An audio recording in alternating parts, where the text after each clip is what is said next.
intii ay wadadan u samaysnay waa shilkii shanaad ee ka dhaca barigii horeba way ka dhici jirtay laakiin iminka waxyeeladu way fara badan tahay maayarkuna marka uu meesha marayo isagoo muraayad madow xidhan buu dhaafaayo mar qudha intuu soo degay weli muu eegin hoos muu eegin ilaa uu maayarka waxa weeye meeshan adigoo oo gaadhigaaga saaran oo muraayadu ku dilcayiin mar walba aad marayso ka soo dego eeg ay gaadhiga halkaa ka soo fooloobaa gaadhi kaloo halka ku dhacaya laba bilood iminka ka hor waxa dhacay gaadhi halkaa yaallay sidaasuu yahay iminka waa kuwan taraafigu cidda qaladka saarayaan waynu garanada waa miskiinka laakiin baabuurtii khatiyaan baan ka taaganahay caruur iyo ciroolo iyo cid walba gaadhiyada halkaas la safaayo ee halkaa la safaayo waa khalad weyn jaarkii baanu yaa ka mas'uula degmadan dawladeedii hoose iyadu meeday war annagan kula joogna dhageyso annaga kula joogne horta waxbaan kuu sheegaya daawadayaal halkan aan ku sugannahay waa wadada madaarka ee magaalada Hargeysa oo uu shil ka dhacay isla markaana ay isku galeen laba baabuur dadweynaha ku dhaqan wadadani agmarta ama ku ganacsada waxa ay sheegeen isla markaana ay maayirka caasimadda Hargeysa ugu baaqeen in wadadani uu ka dhacay musuqmaasuq markii la sameeyay xildhibaan Saciid Cule oo ka mid ah mudanayaasha golaha deegaanka ee caasimadda Hargeysa oo isaguna si kaliya ula kulmay markii shirku dhacay ayaa warbaahinta iyo Shaahid TV waxa uu sheegay in wadadani ay tahay markii saddexaad ee uu shilku ka dhaco isagoona sheegay inay u baahan tahay meel ay baakina oo ay baabuurtu istaagaan waana kuwan dadweynaha wadadani ku dhaqan oo fariin u diraya dawladda hoose caasimadda Hargeysa iyo maayirka caasimadda Hargeysa Cabdikariin Axmed Mooge garwalkana soo socday gaarigaas wuu soo foolo halka meelkaas ka soo dhagax xudhig buu yiri dhagaxii weyn namad way la haleeli waayeen gaariyadna saf bay ku jireen haddaan gaarigaasi halkaa taagnayn ku dhaceen godku ku dhicila gaarigan yeelkadiisa isaga waxa ka noqdo laakiin baabuurtii khatiyaan baan ka taaganahay caruur iyo ciroolo iyo cid walba gaariyada halkaas la safaayo ee halkaa la safaayo waa khalad weyn jaarkii baanu dadkan banaan macalbeel khalad weyn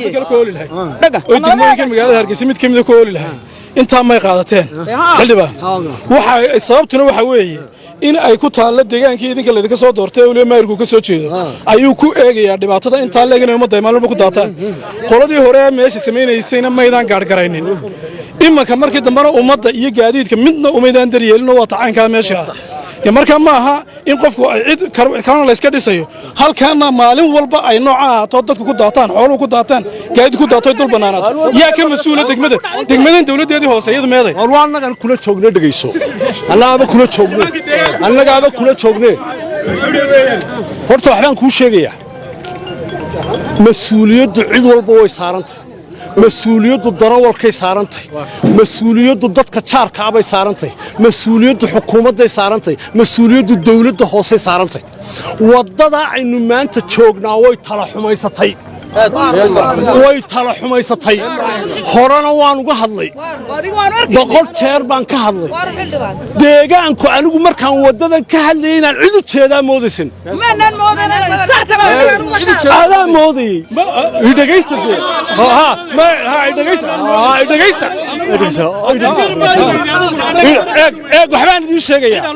عيد عن دي الشيء إيه وحبان دي الشيء وضد الصبري هو وحلا نقول وأفرحت halka wadada taale iyo godka wadada taale biyo mareenka in la isa saaray imikana talay u baahan to talaan isku noqonnaa sidii la idinku oran lahaa aad iyo aad baan uga xumahay dhibaatada inan ka daro walkaana waxa ku yimi waan ka tacsidanay waa maalintii labaad ku yimi intii ay wadadan u samaysnay waa shilkii shanaad ee ka dhaca barigii hore way ka dhici jirtay laakiin imika waxyeeladu way fara badan tahay waxaan anigu darawalinta ugu baaqayaa wadada inay gawaadhidooda ka duwaan ay luuqyada geliyaan waayo gaadhiga halkaa ka soo fooloobaa gaadhi kaloo halka ku dhacaya laba bilood iminka ka hor waxa dhacay gaadhi halkaa yaallay sidaasuu yahay